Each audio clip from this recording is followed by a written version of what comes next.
सत्ता नहीं, हम थे जनसत्ता और उधर है राजसत्ता। राजसत्ता में वोट देकर निर्वाचित सदस्य है जो बहरे, गूंगे, लंगड़ा, लूढ़ा सरकार बना और हमारे आदिवासियों की ना आवाज है, आदिवासियों के प्रति ना दृष्टिकोण है, न दूरदृष्टि है, न पारदर्शिता है, कुछ नहीं है। आज जो निर्णय हुआ ऐतिहासिक हुआ है।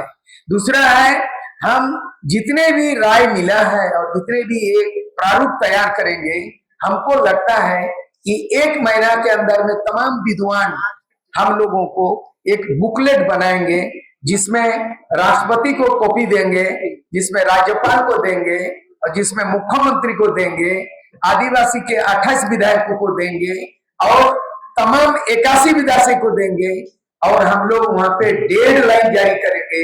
अगर आदिवासी हित में स्वशासन व्यवस्था हमारे गांव में हमारे राज अबुआ दिसुम अबुआ राज लागू नहीं किया, मातृभूमि की रक्षा नहीं हुई, मातृभाषा में पढ़ाई नहीं हुई, जल जंगल जमीन की रक्षा नहीं हुई, विस्थापन नहीं रुका, ये तमाम परिसीमन नहीं खत्म हुआ, ये तमाम चीज मान नहीं, उसको निर्देश दिया जाएगा और 8 शेड्यूल एरिया में इतना सशक्त संदेश जाएगा कि भारत के 10 राज्यों में यहाँ का एक मिसाल, एक उदाहरण विशाल बनेगा और 1 महीना के अंदर में पुनः 32 जनजाति के प्रतिनिधि फिर आएंगे, उनका हस्ताक्षरित बुकलेट, और नहीं तो आपने निर्वाचित प्रतिनिधियों को कहेंगे राइट टू रिकॉल, जनप्रतिनिधि को आपस बुलाने का अधिकार जनता को होना चाहिए। बस यही है संदेश।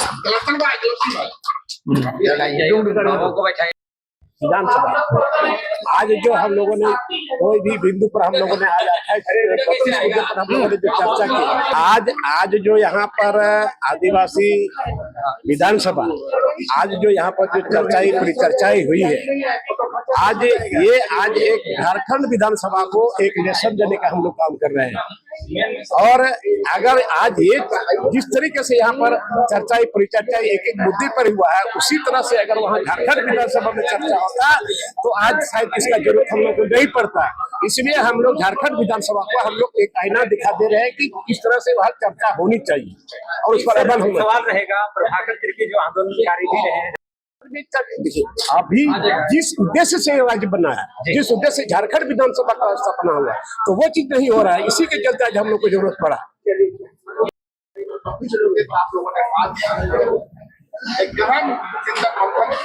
निष्कर्ष क्या निकला? बोलिए। पहला तो हम इस बात को कहेंगे, जो बात आप सवाल कर रहे हैं, सुनिए, मैंने ये ऐतिहासिक कार्यक्रम है झारखंड का नया विधानसभा, जहाँ 30 गो विधायक आदिवासी विधायक सदन में है। वो विधायक लोग आदिवासियों के संवैधानिक हक अधिकार के मुद्दे पर नहीं बोल रहे हैं, परिसीमन पर नहीं बोल रहे हैं, पेशा कानून पर नहीं बोल रहे हैं, जमीन कानून पर नहीं बोल रहे हैं। तो उन तमाम मुद्दों को हम तमाम समाज के लोगों हैं, जो 32 जनजातियां हैं, पारंपरिक प्रधान हैं, बुद्धिजीवी लोग हैं, सामाजिक कार्यकर्ता लोग हैं, यह उपस्थित है। यहाँ आके हम लोग विधानसभा चलाने का मकसद ये है ताकि उस विधानसभा को आईना दिखाया जाए। जो नकारे लोग बहरा गूंगा बन चुके हैं, 24 फरवरी से सदन चल रहा है, 27 मार्च तक सदन चलेगा और 1 महीना में आउटपुट क्या है आदिवासी सवाल पर? आदिवासी पेशा कानून जो केंद्रीय कानून है, उस कानून के तहत नियमावली बनाने की बात कर रहे हैं। पिछले साल हाईकोर्ट ने कहा है 2 महीना में करने की बात थी, 9 महीना हो गया, 3 महीना से आंदोलन हो रहा है। तो 3 महीने के आंदोलन में आप देखेंगे क्या असर हो रहा है।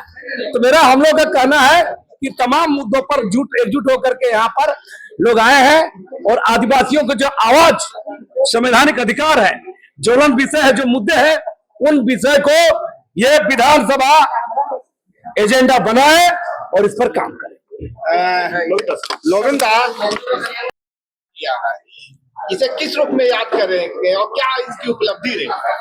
देखिए, अभी झारखंड विधानसभा उधर चल रहा है और यहाँ आदिवासी विधानसभा चल रहा है, इसलिए इसका आयोजन किया गया।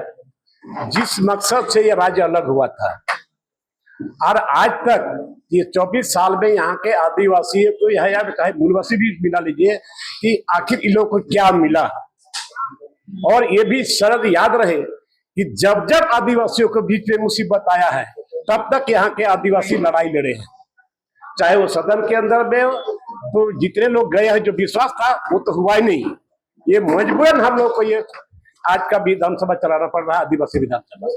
तो आज देखिए यहाँ पर सबसे पहले पैसा एक्ट के बारे में अभी चारों तरफ लोग लड़ाई लड़ रहे हैं, विभिन्न संगठन के लोग भी लड़ रहे हैं, और यहाँ एक आदिवासी विधानसभा रख करके आज इसको हम लोग खुलेआम इस पर चर्चा कर रहे हैं कि आज पैसा एक्ट जैसा जो कानून है जो केंद्र सरकार ने ऑलरेडी दे रखा है, आज तक सरकार को उसको इम्प्लीमेंट नहीं किया, और जिसके चलते नियमावली नहीं बना।